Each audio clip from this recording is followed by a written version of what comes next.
Hoje a gente vai mergulhar num dos recursos de segurança mais poderosos e que muita gente nem sabe que existe no mundo do Bitcoin, a chamada carteira oculta. Olha, essa é uma camada de proteção que pode ser, literalmente, a diferença entre a segurança total e a perda total. E o mais doido é que muitos donos de hardware wallets passam batido por ela.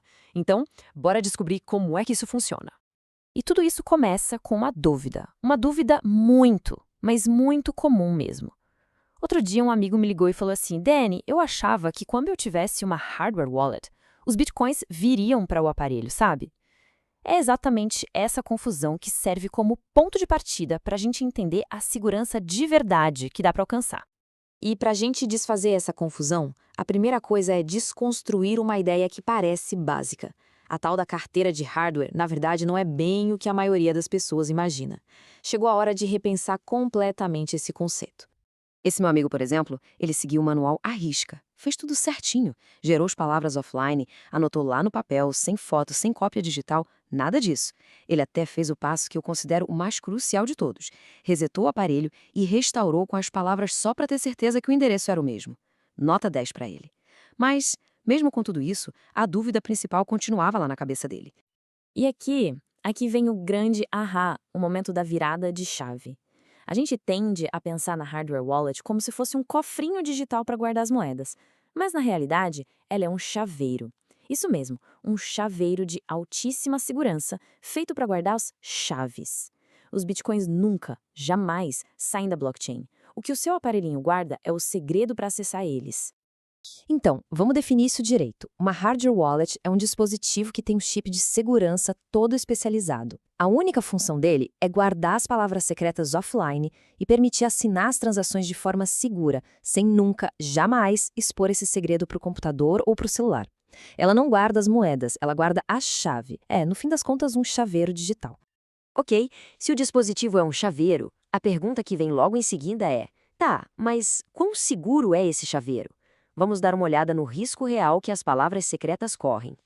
E a pergunta que esse meu amigo fez, e que todo mundo deveria fazer, é exatamente esta. Se as chaves estão dentro do dispositivo, existe alguma forma de extraí-las de lá? E a resposta é um sim, mas com ressalvas. Para um ladrão comum, é praticamente impossível. Mas, se a gente pensar num adversário sofisticado, alguém com tempo, com equipamento especializado e principalmente com acesso físico ao seu dispositivo, aí sim, a extração das palavras secretas se torna uma ameaça real. E é justamente para se defender desse tipo de ameaça que a gente precisa de uma camada a mais de segurança. E essa camada extra de proteção é uma ferramenta que é, ao mesmo tempo, super simples e incrivelmente poderosa. Ela se chama passphrase. Tem gente que chama até de a 25ª palavra. O jeito que ela funciona é genial de tão simples. Pensa assim, a pessoa começa com as 12 ou 24 palavras secretas de sempre. A essas palavras, ela adiciona uma passphrase, que pode ser qualquer palavra ou frase que ela inventar. E qual o resultado? Uma carteira totalmente nova, separada, oculta, sem nenhuma ligação aparente com a carteira original. O poder disso é gigantesco. Com um único conjunto de palavras, é possível criar um número infinito de carteiras ocultas. Dá para criar uma para as economias de longo prazo, outra para um filho, outra para uma filha, cada uma delas acessada com uma passphrase diferente, mas todas partindo da mesma base, daquele mesmo conjunto de 24 palavras. Olha só esse exemplo prático para ficar bem claro. Sem a passphrase, o endereço terminava em DZ1E. Aí, adicionando só a letra M como passphrase, o novo endereço gerado termina em MJ4K. Uma letrinha só e um universo financeiro completamente novo e separado foi criado do zero. Beleza, agora que a teoria está clara, vamos para a parte prática. Como é que se faz para ativar e usar esse recurso no dia a dia? O processo é bem mais simples do que parece. Lá no aplicativo da carteira, é só procurar a opção tipo Adicionar carteira oculta. Aí tem que confirmar a ação no próprio aparelhinho físico, usando o PIN, e em seguida digitar a passphrase secreta que foi criada. E pronto! A nova carteira oculta simplesmente aparece, prontinha para receber fundos.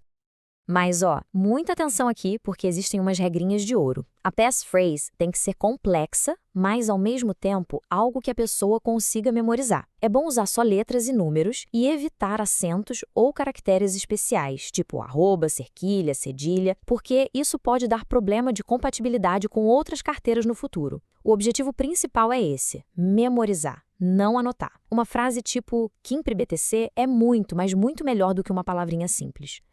E isso tudo nos leva ao ponto final, que é o mais crítico de todos. Esse recurso dá um poder imenso sobre a própria soberania financeira. Mas, como dizem por aí, com grandes poderes vem grandes responsabilidades. E a pergunta que não quer calar, a mais importante que a pessoa precisa se fazer é: tá, mas e se? E se a passphrase for esquecida? A resposta é dura, absoluta e final. Os fundos estão perdidos. Para sempre. Não existe recuperação. Se a pessoa tem as 24 palavras, mas esqueceu a passphrase, não tem ninguém, em nenhum lugar do mundo, que possa ajudar. A responsabilidade é 100% de quem a criou. O modelo de segurança perfeito, então, é este aqui. As palavras secretas, o seed, ficam anotadas, de preferência em papel ou metal, e guardadas fisicamente em um lugar seguro. Já a passphrase, a tal da palavra extra, fica guardada só na mente. O invasor precisaria dos dois segredos, que estão armazenados em lugares completamente diferentes. Um no mundo físico e outro no mundo mental. E aqui está o checkmate da segurança. Um ladrão pode até achar o papel com as 24 palavras. Ele vai lá, restaura a carteira e encontra o quê? 0. Saldo zerado. Ele nunca vai nem desconfiar que os fundos de verdade estão a apenas uma palavrinha secreta de distância, totalmente seguros numa carteira oculta. Então, para a gente fechar, fica a reflexão. Com esse conhecimento em mãos, passam a existir duas chaves independentes para a soberania financeira. Uma é física, a outra é mental. A grande questão que fica no ar é como proteger as duas.